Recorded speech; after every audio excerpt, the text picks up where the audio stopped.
Assalamualaikum warahmatullahi wabarakatuh. Alhamdulillah wassalatu wassalamu ala Rasulillah wa ala alihi wa sahbihi wa man walah wa ba'du. Fa ya ibadallah usi nafsi wa iyyakum bi taqwallahi faqad fazal muttaqun fala tamutunna illa wa antum muslimun. Faqala ta'ala ya ayyuhalladzina amanu taqullaha haqqa tuqatih wa la tamutunna illa wa antum muslimun.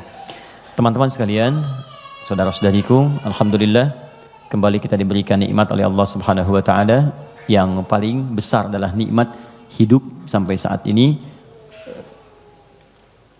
Karena di antara saudara-saudari kita ada yang telah kembali kepada Allah Subhanahu wa taala, dan kita doakan semoga seluruhnya jika dia muslim diampuni dosa-dosanya oleh Allah Subhanahu wa taala, dan mudah-mudahan juga diberikan rahmat oleh Allah dan diterima semua amal salehnya. Untuk kita yang masih hidup, perbedaan aktivitas, profesi itu hanya muka dunia saja. Toh seluruhnya itu peluang untuk beramal saleh. Saya lihat sebagian teman-teman kemarin ada yang dilantik di dewan, ada yang sebagian lagi beraktivitas, ada yang ke Palu, ada yang ke beberapa tempat, ada yang berdagang, berbisnis. Itu hanya muka dunia saja gitu. Ya, pada akhirnya itu adalah peluang untuk beramal saleh. Jadi dimanapun kita beraktivitas, maka tenunlah kebaikan di situ, karena mungkin Allah berikan amanah di situ kita bisa berbuat baik, dan di situ surga yang bisa kita raih. Maka jangan sampai ketika Allah titipkan kita sia-siakan peluang itu, karena tidak semua orang bisa mendapati itu semua. Saya turut mendoakan apapun yang kita kerjakan semoga diberkahi oleh Allah Subhanahu wa taala. Teman-teman sekalian, hari ini saya spesial ingin berikan kesempatan untuk diskusi kita. Kita tanya jawab hari ini supaya lebih luas dan ada jeda dulu dari apa yang kita bahas dari tema-tema yang lalu, sehingga barangkali temanya bisa lebih meluas untuk diskusi, dan persoalan-persoalan yang kita hadapi mungkin bisa lebih banyak di-share dan diberikan solusinya berdasarkan pandangan Al-Quran dan Sunnah Rasulullah SAW. Sebelum kita buka untuk diskusi ini, tadi dibacakan Al-Fatihah. Saya sedikit saja ingin share dari tinjauan ilmu Al-Qurannya. Al-Fatihah itu satu surat yang sangat istimewa di dalam Al-Quran. Semua punya keistimewaan surah Al-Quran tanpa kecuali. An-Nur itu surah cahaya. Jadi kalau teman-teman ingin dibimbing oleh Allah punya cahaya dalam hidup, ya cahaya dalam berperilaku, bagaimana Allah membimbing kita supaya pandangan kita dapat bimbingan dari Allah, pendengaran dapat bimbingan. Itu ada 10 bimbingan utama di surah An-Nur. Ada cahaya di alam kubur, itu surah Al-Mulk. Orang yang biasa senang baca surah Al-Mulk, nanti itu diberikan cahaya ketika dia masuk di alam kuburnya. Silakan kalau nggak percaya buktikan aja Al-Mulk, nanti saat masuk ke alam kubur akan terasa gitu. Kemudian ada lagi yang saat di hari kiamat, surah Al-Baqarah dengan Ali Imran. Al-Baqarah, Ali Imran itu spesial, dia bisa jadi pelindung saat ketegangan hisab. Ada yang suasana tegang, orang udah nggak peduli, yang penting pengen dihisab aja. Ya, nanti ada 7 golongan santai aja, tapi di tenda besar. Santai, ya, sab'atun yadhilluhumullahu fi dhillin yauma la dhilla illa dhilluh. Ada 7 golongan yang saat di hari kiamat tenang aja mendapat naungan Allah, saat semua umumnya orang gelisah. 7 golongan ini ada al-imamul adil, imam yang adil. Ada kemudian yang paling indah itu rajulun, seorang laki-laki, atau syambun qalbuhu muta'alliqan bil masajid. Ada orang yang lekat dengan rumah Allah, jadi pengennya tuh ke masjid, pengen baca Quran di masjid, pengen itikaf. Ada syabani yatahabbani fillah, 2 orang yang bersahabat karena Allah. Cari sahabat-sahabat yang dekat tuh bisa saling mengingatkan, itu bersahabat sampai ke surga nantinya. Ada hadisnya. Ya, misalnya yang perempuan akhwat dengan akhwat, yang laki-laki ngingetin, yuk bangun tahajud yuk, gitu kan? Yuk baca Al-Quran, ayo kita ke majlis ilmu. Terus kalau ada berbuat yang kurang diingatkan, itu nanti di akhirat disatukan bahkan sebelum dihisab. Santai. Nah, tapi itu tendanya besar. Keluar dari tenda itu mustahil, tapi ada 1 golongan yang bisa jalan-jalan saat hisab. Keluar dari tenda itu jalan aja. Dialah pecinta Al-Baqarah dan Ali Imran. Ahli Al-Baqarah dan Ali Imran. Hadisnya sahih di Al-Bukhari. Ka'annahuma ghamamatan. Orang yang sering baca. Bukan spesifik hafal ya. Ingat, bahkan baca. Dia mencintai Al-Baqarah, cinta Ali Imran. Sebelum tidur dia baca. Dia telaah itu. Itu nanti keduanya menjadi pelindung. Ka'annahuma ghamamatan. Jadi saat lelah, penat, padat, panas, itu jadi pelindung di atas kepala ya. Nah, kalau Anda punya bukunya Al-Imam An-Nawawi, namanya At-Tibyan fi Adab Hamalatil Quran. Jadi sebelum menulis Al-Arba'in 42 hadis, pernah dengar? Ada Riyadhus Shalihin 1896 hadis, beliau menulis namanya At-Tibyan fi Adab Hamalatil Quran, bagaimana bercengkrama dengan Al-Quran, ada petunjuknya. Nanti ada di halaman 52 terbitan Darun Nafais paling kanan pertengahan. Itu dikisahkan orang yang senang sebelum tidur baca Al-Baqarah. Saking senangnya di kebiasaan. Dan itu saking dekatnya dengan surat itu, dia tertidur satu masa belum sempat baca Al-Baqarah. Tiba-tiba dalam tidurnya kaget, dia bangun mimpi, terus tangannya tersenggol kawannya. Kawannya kaget bangun juga, dia tanya, "Mas Bika, kenapa kamu begini?" Kata kawan yang tadi, "Wallahi ra'aitul fil manam laqad natahatnil baqarah." Tadi saya di mimpi, di tidur saya mimpi, saya diseruduk Al-Baqarah. Al-Baqarah kan sapi betina gitu kan. Nah, diseruduk, bangun, kamu belum baca saya gitu. Nah, itu sampai begitunya gitu ya. Jadi kalau Allah sudah sayang dengan seorang hamba, terus dia dekat dengan Al-Quran, maka Al-Quran itu akan menjaga kita. Nah, Al-Fatihah dia spesial. Al-Fatihah itu kan ada alnya ya. Ya, Fatihah itu artinya pembuka. Oh, ini kelihatan? Belum saya tulis. Masya Allah, imannya kuat banget, belum ditulis udah kelihatan. Wah, luar biasa. Ya, semoga Allah ampuni dosa kita. Fatihah. Oke. Sini baik-baik, fokus. Fatihah itu artinya pembuka, bukan sekedar pembuka, tapi pembuka semua ragam kebaikan, semua jenis kebaikan.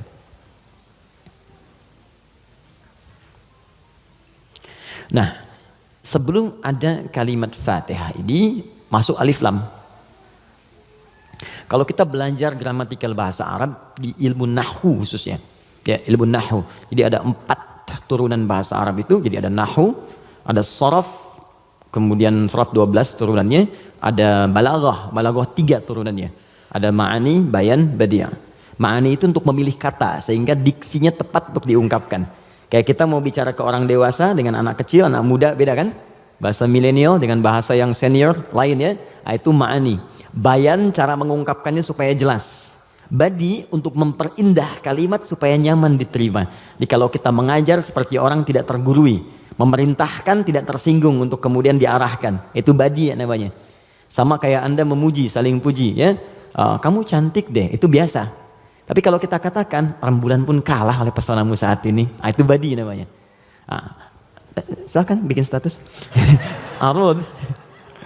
Yang terakhir arud. Arud itu sebetulnya ilmu untuk bikin puisi di Arab. Ada 16 rumusnya. 16. Jadi disebut bahar namanya. Ada tawil, tawilun lahulun al-buhuri fadailu fa'ulun mafa'ilun fa'ulun mafa'ilu. Ada rajaz. Ya mustaf'ilun mustaf'ilun mustaf'ilun mustaf'ilun mustaf'ilun mustaf'ilun. Sautus safiril bulbuli hayyaja qalbi thamili al-ma'u wa zahrum ma'a zahri lahdil muqali fa anta yasali dari wa sayyidi wa maulali fakam tayyibuli ghuzailun uqayqali qataftuhu midwadatin fi hadha ar-rajuli faqala la la la faqad ghada muharwili wal walad wali ya wailali faqultu la tuwalwili fabayinu lu'ali qalat lahu hina kadha in radidul muqali kahatan ka khailali tabtabitam tabtabuli. Coba diulang. Itu orang Arab. Cuma nanti belakangan itu bisa jadi rumus untuk bisa membedakan cara baca Quran dengan cara bacaan di luar Quran. Bisa. Di puisi itu kan puisi Arab ada qasidah namanya. Ya qasidah itu asalnya bukan yang pakai rebana, bukan. Ya qasidah itu kalau puisi ada 7 bait disebut qasidah. Misal, rumusnya madid. Mufa'alatun fa'ilatun tala'al badru alaina min thaniyatil wada'. Itu asalnya qasidah. Dari bait puisi rumusnya madid. Ya, tapi orang jahiliyah dulu pun saat masuk Islam itu nggak pernah baca Quran dengan langgam-langgam ini. Ya, pernah ada riwayat sampai Nabi misalnya imam baca Quran dengan madid. Ya, tala'al badru alaina wadduha wal laili idza saja. Kan enggak kan? Jadi sejahiliyah-jahiliyah mereka pun itu nggak pernah digunakan langgam ini untuk baca Al-Quran karena memang beda. Jadi kaidah makanya nggak bisa musik misalnya sekarang lagunya dipakai untuk baca Quran, itu nggak bisa. Karena beda ininya, frekuensinya lain. Gak ada kan imam baca sekarang, iyyaka na'budu wa iyyaka nasta'in, gak ada kan? Ya, bisa, cuman enggak gitu ya. Kan gak enak kedengarannya. Itu ilmunya arud namanya. Dan ini ilmu bisa digunakan untuk mengukur pahala yang diberikan oleh Allah. Nanti lain waktu kita bahas. Nah, di ilmu nahwu ada al. Al ini punya dua arti secara umum. Satu disebut ta'rif, ma'rifat. Ma'rifat. Ma'rifat. Yaitu huruf yang ketika melekat pada kalimat menunjukkan sesuatu yang khusus, spesifik. Kalau di bahasa Inggris, the mungkin ya, artikel the. Car, mobil, umum. The car, yang ini nih, bukan yang lain. Pen, umum. The pen, yang ini, bukan yang lain. Nah, itu dalam bahasa Arab al namanya. Jadi kalau ada al, yang dimaksud yang ini, khusus, spesifik, bukan yang lain. Al pertama yang melekat pada Al-Fatihah, berfungsi ma'rifah, menunjukkan sesuatu yang khusus. Surah ini adalah surah pembuka yang sangat khusus, karena dia disusun khusus untuk membuka surah-surah dalam Al-Quran. Jelas? Semua ayat Quran itu baik. Dan pembuka kebaikan di ayat-ayat Quran disebut dengan Al-Fatihah. Jadi kalau Anda belajar Al-Fatihah dengan baik, maka Anda akan temukan bahwa surah ini khusus ditempatkan membuka untuk semua untayan ayat-ayat Al-Quran. Yang kedua, Al di sini kenapa disebut Al-Fatihah? Karena surah ini khusus ditempatkan untuk membuka bacaan dalam sholat. Jadi ketika kita mulai takbir, Allahu Akbar, rukun bacaan pertama dalam sholat itu Al-Fatihah. Jadi kalau bapak, ibu, teman-teman, ikhwan, akhwat tidak baca iftitah, itu sholatnya masih sah. Karena sunnah hukumnya. Tapi kalau Anda sengaja nggak baca Al-Fatihah, maka Anda mengulang sholat, batal hukumnya. Jelas? Nah, yang dahsyat yang mau saya sampaikan, ini rahasianya. Awas, saya fokus ya, ini rahasia dan diantara kita saja. Oke. Disebut alnya yang kedua dengan istighraq namanya, istighraq. Ya, jangan hafalkan istilahnya, yang penting paham maksudnya. Istighraq itu al yang menunjuk makna yang komprehensif, holistik. Sesuatu yang menyeluruh. Semua menyeluruh sifatnya, tanpa kecuali. Al. Contoh begini. Alhamdulillahi Rabbil Alamin. Al di situ mencakup semua maknanya, komprehensif, seluruhnya tanpa kecuali. Makanya ketika hamdun artinya pujian, alnya diartikan segala. Lihat terjemahan, segala puji hanya milik Allah. Alnya semua, jadi semua jenis pujian kembali ke Allah. Nah, konsekuensi fikihnya, kalau kita katakan semua pujian hanya milik Allah, berarti jangan mengambil bagian dari pujian itu, sehingga berkuranglah sifat pujian kita kepada Allah. Contoh, Anda punya anak nih, dilatih baca Quran, bagus, sampai hafal 30 juz. Tiba-tiba teman berkata, oh Masya Allah, ukhti, akhi, anaknya pintar sekali, bagus, hafal Quran. Anda katakan, Alhamdulillah, semua karena Allah. Cukup. Jangan tambahkan lagi. Kalau Anda tambah, berkurang pujian itu. Ya, saya juga berdoa sih, malam-malam saya doakan, terus saya latih juga, kirimkan pada guru yang baik, itu jadi wasilah. Nah, itu berkurang. Jelas ya? Anda sakit, kemudian ke rumah sakit, terus kaki sudah mulai agak baik, teman-teman nengok, gimana kondisinya bro? Ya kawan, bagaimana kondisinya? Alhamdulillah sudah baik. Nah kalau sudah alhamdulillah jangan ditambah. Ya walaupun sedikit, ya walaupun meskipun barangkali itu hilang semua, karena ada al. Nah sekarang masukkan ke sini. Tadi teman kita baca Al-Fatihah, fungsi yang kedua, dia ini istighraq, menunjuk pada makna semua tanpa kecuali. Kalau digabungkan dengan makna ini rahasianya, pembuka jenis kebaikan. Masuk al di sini. Maka surah Al-Fatihah, seluruh ayatnya, kalau dipelajari dengan benar dan diamalkan, dia akan membuka semua jenis kebaikan yang diharapkan dalam hidup. Orang ingin sukses, pelajari Al-Fatihah, maka akan dibuka kesuksesan. Ada yang sakit, ingin mendapat kesembuhan cepat, pelajari Al-Fatihah. Di situ ada rahasia bagaimana mendapatkan kesembuhan cepat dari Allah. Orang ingin rezeki, ingin ilmu, pelajari Al-Fatihah. Maka di situ ada nilai-nilai kebaikan yang cepat dibuka. Makanya satu-satunya surah dalam Al-Quran yang banyak namanya sesuai dengan objek kebaikannya hanya Al-Fatihah. Dia disebut Asy-Syifa karena di dalamnya ada kandungan untuk mempercepat datangnya kesembuhan dari Allah. Ada kepala suku di Arab dulu tersengat kalajengking Arab. Racun masuk ke dalam sampai sekarat. Secara medis nggak bisa, semua angkat tangan. Datang rombongan sahabat, yang tadinya mampir ditolak, kemudian dikejar. Ada enggak yang bisa menyembuhkan di antara kalian? Satu orang mengangkat tangan. Kata orang ini, insya Allah, bukan saya akan sembuhkan, kalau Allah berkehendak. Dibawa orang ini, kemudian menghadap pada kepala suku tadi, dilihat kondisinya, dibacakan Al-Fatihah, hanya sekali baca, tidak diulang, tanpa wasilah apapun. Begitu dibacakan, selesai baca, sembuh orangnya.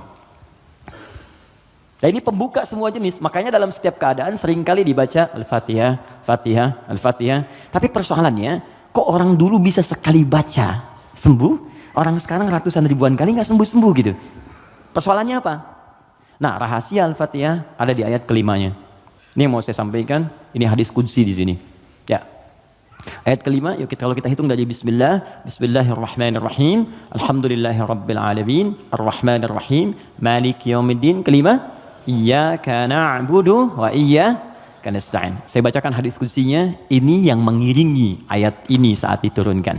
An Abi Hurairah radhiyallahu taala anhu qala, dari riwayat sahabat Abu Hurairah, semoga Allah meridhai kepadanya, qala Rasulullah SAW, saya mendengar Rasulullah SAW berkata, qala Allah azza wa jalla, kata Nabi, saya mendengar Allah menyampaikan di hadis qudsi, qasamtu shalah baini wa baina abdi, saya bagi salat kepada dua bagian antara aku dengan hambaku, wali abdi ma sa'al, dan kalau hambaku benar menunaikan tugasnya, maka aku akan kabulkan apapun yang ia minta pada saat itu. Nah, ketika menyebut kalimat salat, ternyata yang disebut Al-Fatihah. Idza qala al-'abdu, jika seorang hamba benar membaca alhamdulillahi rabbil alamin, qala Allah azza wa jalla, maka Allah akan menjawab, hamadani abdi, hambaku sedang memujiku sekarang. Idza qala al-'abdu ar-rahmanir rahim, jika seorang hamba berkata ar-rahmanir rahim, qala Allah azza wa jalla, Allah menjawab, asna alayya abdi, hambaku sedang menyanjungku sekarang. Idza qala al-'abdu maliki yaumiddin, jika hamba membaca maliki yaumiddin, qala Allah azza wa jalla majjadani abdi, maka Allah langsung menjawab, hambaku sedang mengagungkanku sekarang. Gini, maksud kalimat ini di pembuka yang 4 ini, kata para ahli hadis, salah satunya ingin memberikan gambaran kepada kita bahwa setiap beraktivitas, rasakan kita dipersaksikan oleh Allah. Itu poinnya. Saya ulang ya, kalau Anda ingin mendapatkan janji dari kemuliaan Al-Fatihah ini, maka rumus yang pertama, kata para pakar hadis, rasakan setiap kali kita berinteraksi, sekalipun hanya berkata itu, rasakan Allah mengawasi kita. Itu yang disebut ihsan namanya. Apa namanya? Ihsan. Itu ada di hadis Muslim, nomor hadis yang ke-8, paling kiri sebelah atas. Hadis Muslim. Nomor hadis yang ke-8. Di Al-Arba'in, nomor hadis yang kedua. Riwayat Umar bin Khattab. Ihsan an ta'budallaha ka'annaka tarah fa illam takun tarahu fa innahu yarak. Perhatikan baik-baik. Anda jadikan, kata Nabi, ini rumus cepatnya, kalau semua hidup ingin dimudahkan oleh Allah, semua ingin dibuka kebaikannya, maka pertama, jadikan semua aktivitas kita sebagai ibadah. Itu poinnya. Yuk teman-teman yang kerja, niatkan ibadah. Kalau Anda cuma kerja aja, jangankan Anda, yang belum beriman pun kerja juga. Coba cek. Anda bisnis, dia bisnis. Bisnisnya sama dengan Anda. Anda kerja, dia kerja. Kerjanya sama dengan Anda. Di kantor yang sama, jamnya sama, pekerjaannya sama. Dia belum beriman, Anda beriman. Pertanyaan saya, yang membedakan iman Anda dengan dia yang belum beriman apa? Maka kata Nabi, mesti ada bedanya. Bedanya itu adalah, jadikan pekerjaan kita diniatkan ibadah. Itu poinnya. Makanya setiap pekerjaan kita itu pasti melekat doa di dalamnya. Untuk menjadikan pekerjaan jadi ibadah. Silahkan cek. Cuma dalam Islam ya, dan kita hormati yang lain. Oke, jangan mencelanya apapun, kita hormati. Tapi kita yakini untuk menunjukkan Islam itu agama yang benar. Cuma dalam Islam, yang seluruh aktivitasnya bersanding dengan doa. Dari bangun tidur sampai tidur lagi. Coba lihat, bangun tidur kita ada doanya nggak? Ada. Cek. Yang lain tidak. Bangun tidur kita ada doa. Makan ada doanya? Ada. Minum? Ada. Berpakaian? Ada. Bahkan maaf ya, urusan ke toilet pun ada doanya. Bahkan kakinya diatur. Masuk toilet kaki kiri, keluar kanan. Beda dengan ke masjid. Masuk masjid kaki kanan, keluar kiri. Doa masuk keluar beda. Tuh, bekerja ada doanya. Even kita tidak tahu doanya pun, kata Nabi cukupkan dengan kalimat Bismillahirrahmanirrahim. Kullu amrin dzibalin la yubda'u fihi bi Bismillahirrahmanirrahim fahuwa abtar. Setiap perbuatan baik yang tidak diiringkan kalimat Allah di dalamnya, minimal Bismillahirrahmanirrahim. Paling singkat Bismillah.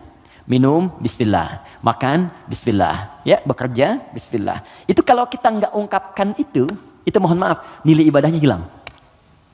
Ya. Nah, apa manfaat menjadikan aktivitas kita ibadah? Di antara manfaatnya, kalau kita menjadikan itu ibadah dan kita merasa disertai, diawasi oleh Allah, maka mustahil Anda akan mengerjakan yang buruk dalam hidup. Mustahil. Ini ada minuman ditawarkan pada Anda. Dan Anda merasa saat akan minum ini, Allah mengawasi kita. Maka mustahil Anda akan menyentuh minuman yang tidak disukai oleh Allah. Mustahil. Demi Allah saya katakan. Nggak akan pernah Anda minum minuman yang dilarang, bahkan mengucapkan kalimat bismillah. Udah minum aja dulu whiskinya pakai bismillah biar dosanya kurang dikit. Nggak bisa. Mustahil. Nggak akan Anda sentuh. Pekerjaan juga begitu. Ya, kaki, tangan, teman-teman yang tugas di dewan, nggak akan nyusun anggaran macam-macam. Kenapa? Karena merasa Allah lihat. Nggak mungkin Anda tanda tangan sesuatu, sementara Anda merasa disaksikan Allah. Dan Anda tanda tangan pada yang buruk, mustahil. Oh tapi kan fee-nya besar nih proyeknya. Allah menyaksikan kita. Atau saya istikharah dulu deh biar benar. Jelas ya? Nah, kalau kita merasa disaksikan Allah, kemudian kita berada di track yang benar untuk mengerjakan kebaikan. Jadi dari mulai kepala sampai kaki itu semua baik. Melihat baik, karena takut begitu melihat yang salah Allah lihat nih, malu. Mendengar baik, melangkah baik. Ketika kebaikan ini dijaga, maka terbukalah semua pintu kebaikan. Ini maksudnya. Maka ketika Anda jadikan ibadah, maka perhatikan kalimatnya. Idza qala al-'abdu, ketika hamba sampai pada kalimat iyyaka na'budu. Ya Allah, kepadamu saja, untukmu saja. Perhatikan cara menerjemahkannya. Kami beribadah. Maksudnya kami jadikan semua aktivitas kami sebagai ibadah hanya kepadamu saja.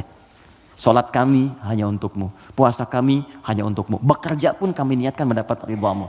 Tidur pun kami niatkan mendapat ridhamu. Makanya sebelum tidur kita ada doanya. Kan? Jika Anda benar mengucapkan kalimat ini, iyyaka na'budu, dan kita praktekkan dalam hidup, perhatikan. Wa iyyaka nasta'in. Ya Allah, saya seorang hamba yang pasti punya persoalan dan butuh pertolonganmu. Kalaupun saya punya masalah, pasti saya hanya akan minta kepadamu.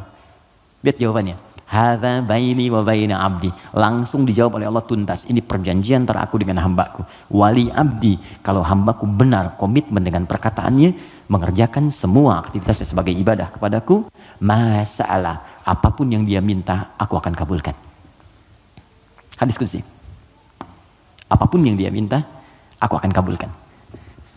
Bahkan ada orang yang belum minta sudah diberikan oleh Allah Subhanahu wa taala, bergantung pada level ibadah yang ia kerjakan. Semakin tinggi, semakin kuat. Nah, kalau Anda kumpulkan jumlah ibadah ini, ada sholat, ada puasa, Anda tingkatkan, infak, baca Quran, semakin ditingkatkan semakin tinggi, maka kumpulan ibadah ini disebut takwa namanya. Apa namanya?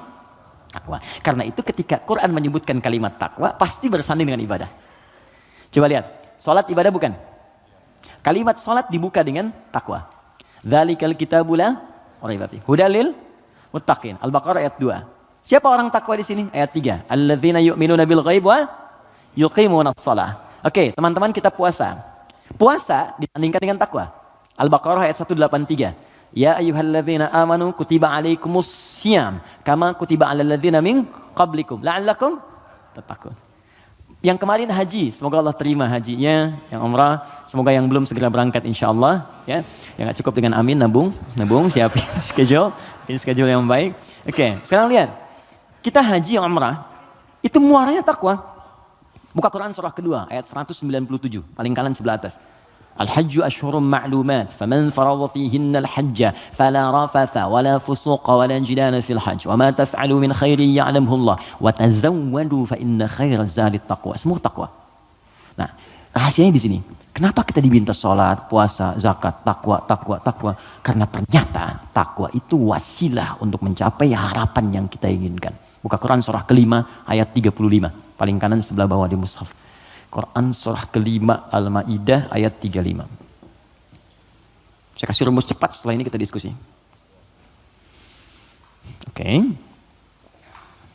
Ya ayyuhalladzina amanu, hai orang-orang yang telah menyatakan dirinya beriman kepada Allah, ittaqullaha, tingkatkan takwamu kepada Allah. Tadi bentuknya ibadah. Jadi kalau sholat tingkatkan. Maksud ditingkatkan di sini dari yang fardu ke sunnah, gitu kan? Dia bukan menambah bilangan yang fardu. Oh berarti besok aku subuh dari 2 jadi 4 gitu ya Ustaz. Ya saya tambah dengan yang sunnah. Yo, yang belum duha, yang belum tahajud, tambah naik ke atas. Ya, puasa tambah yang dari Senin tambah Kamis. Oke? Kamis, Senin, Kamis puasa Ayyamul Bid 3 hari di pertengahan bulan. Tambah lagi misalnya Daud kalau kita mampu sesuai dengan kemampuan. Naik untuk apa? Teruskan ayatnya. Wabtaghu ilaihil wasilah.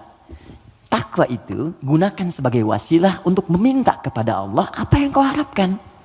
Teman-teman mau minta apa? Sukses di karir? Nyaman di rumah tangga? Anak-anak sehat? Pintar? Hafal Quran? Kalau Anda punya permohonan tertentu kata Allah, maka sebelum memohon, cari dulu wasilah takwa. Beramal dulu. Dan niatkan amalan itu untuk mewujudkan apa yang ingin Anda mohonkan tadi. Itu rumus. Makanya banyak orang yang mengerjakan ibadah itu diisi dengan doa permohonan. Puncaknya sholat. Makanya sholat disebut sholat karena banyak doa di dalamnya. Coba lihat, waktu kita diminta sholat. Mu'adzan itu pengumumannya, kan itu membuat kalimat bukan cuma sholat. Saya tanya sebentar, yang pengen sukses boleh angkat tangan siapa? Oke. Yeah, it's happening. Oke, yang pengen bahagia? Baik. Yang pengen sukses tapi nggak bahagia? Pilih mana? Sukses tapi nggak bahagia atau bahagia nggak sukses? Tidak ada pilihan ketiga dan nggak usah milih. Ini saya satu dulu. Oke, kalau Anda ingin keduanya, sukses dan bahagia, namanya falah di bahasa Arab. Apa namanya? Falahun. Kalau Anda digenggam dan nggak mau Anda lepas, maka disebut aflah namanya. Aflah. Oke, sekarang lihat sini. Teman-teman masih ingat setiap hari kita sholat kan? Sebelum kita sholat ada tanda waktu sholat telah tiba. Apa tandanya? Adzan. Yuk kita lihat suara adzan. Begitu Allahu Akbar sampai ke kalimat hayya 'alas shalah. Ayo sholat. Terus Anda bertanya, kenapa saya sholat ya Allah? Kata Allah, saya nggak butuh sholatmu. Kamu nggak sholat pun tidak akan menurunkan statusnya sebagai Tuhan. Cuman kamu butuh dengan sholat itu wasilah untuk minta kepadaku. Kamu sholat hayya 'alas shalah karena kamu ingin dapat falah. Maka dalam suara adzan setelah hayya 'alas shalah apa kalimatnya? Hayya 'alal falah. Kalau sudah digenggam itu aflah namanya. Kata Allah, orang beriman pasti menggenggam kesuksesan. Itu pasti. Jadi kalau orang beriman sukses itu nggak aneh. Yang aneh itu beriman tapi nggak sukses. Aneh itu. Pasti ada yang kurang menerapkan nilai keimanannya. Makanya Allah turunkan surat orang beriman yang sukses itu. Quran surah ke-23. Al-Mu'minun. Perhatikan pembuka ayatnya. Qad aflahal mu'minun. Aflah. Kata Allah, orang beriman itu semuanya tanpa kecuali pasti akan menggenggam kesuksesan dan kebahagiaan dalam hidupnya. Walaupun definisi sukses itu bisa beda-beda. Bagi si fulan ketika aku mencapai posisi ini, bagi yang lain di sini pun aku sudah sukses. Ya, bahagia juga bisa lain-lain. Ya, orang berkata minum kopi udah bahagia, minum teh bahagia, bahagia itu begini, bahagia itu seperti ini. Tapi Quran tuh memberikan yang pasti gitu. Karena semua manusia itu relatif. Kata Allah, kalau engkau ingin menggenggam kebahagiaan itu, maka ini amalannya. Alladzina hum fi salatihim khashi'un, salat. Alladzina hum lizakati fa'ilun, zakat. Karena itu ketika teman-teman saya, Anda, kita semua diminta ibadah, maka cara berpikirnya jangan jadikan beban. Kalau jadi beban capek Anda. Suruh tahajud, capek malas. Tapi kalau cara berpikirnya adalah mendapatkan apa yang kita harapkan, nih Allah janjikan, dikabulkan doa, dikasih kemudahan. Kalau cara berpikirnya ke situ, maka kita akan semangat bahkan menunggu ibadah itu tiba waktunya. Jelas? Maka kalau teman-teman setiap kajian dengan ustadz manapun, siapapun, tadi ada yang bacakan Al-Fatihah seperti tadi, maka ingat-ingat, barangkali bukan Al-Fatihah yang dibacakan. Barangkali ada pengingat dari Allah, dari sekian bacaan itu engkau bacakan 17 kali dalam sehari seumur hidup, maka berapa yang sudah engkau praktekkan? Apakah engkau merasa aku mengawasimu saat beraktivitas? Ataupun engkau merasa bahwa setiap ibadah itu bukan beban, tapi untuk mengabulkan apa yang engkau harapkan?